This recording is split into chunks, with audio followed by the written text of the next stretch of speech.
ഒമാനിലെ ആരോഗ്യ മേഖലയിലെ ഒമാനൈസേഷൻ വർദ്ധിച്ചതായി റിപ്പോർട്ട്. 55% പൊതു സ്വകാര്യ മേഖല ആരോഗ്യ സ്ഥാപനങ്ങളിലെ ആരോഗ്യ പ്രവർത്തകരിൽ ഒമാനൈസേഷൻ നിരക്ക്. നഴ്സുമാരിൽ 47% ഒമാനികളാണെന്നും ദേശീയ സ്ഥിതിവിവര കേന്ദ്രത്തിന്റെ റിപ്പോർട്ടിൽ പറയുന്നു.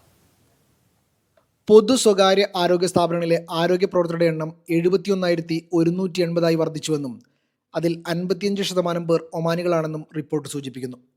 സ്വകാര്യ മേഖലയിൽ ജോലി ചെയ്യുന്ന ഒമാനി ഡോക്ടർമാരുടെ എണ്ണം 2020 118 ആയിരുന്നെങ്കിൽ 2024 ഇത് 285 റിപ്പോർട്ടിൽ പറയുന്നു. പൊതു സ്വകാര്യ മേഖലയിലെ 47% ഒമാനി നഴ്സുമാരാണ്. പൊതുജനാരോഗ്യ സ്ഥാപനങ്ങളിലെ ഒമാനി ഡോക്ടർമാരുടെ എണ്ണം മൊത്തം ഡോക്ടർമാരുടെ എണ്ണത്തിൻ്റെ 45% എത്തിയിട്ടുണ്ട്. 2020 ഇത് 40%. 2020-24 കാലയളവിൽ ഡോക്ടർമാർക്കിടയിലെ ഒമാനൈസേഷൻ നിരക്ക് 39% നിന്ന് 44% വർദ്ധിച്ചിട്ടുണ്ട്. ആരോഗ്യ മന്ത്രാലയവുമായി അഫിലിയേറ്റ് ചെയ്തിട്ടില്ലാത്ത സർക്കാർ സ്ഥാപനങ്ങളിലെ ഒമാനൈസേഷൻ നിരക്ക് 51% നിന്ന് 48% കുറഞ്ഞിട്ടുമുണ്ട്. റിപ്പോർട്ട് പ്രകാരം 2020 അപേക്ഷിച്ച് ആരോഗ്യ സൗകര്യങ്ങളുടെ എണ്ണത്തിൽ 50% വർധനവാണ് ഒമാനിൽ കൈവരിച്ചത്. Media 1, Muscat.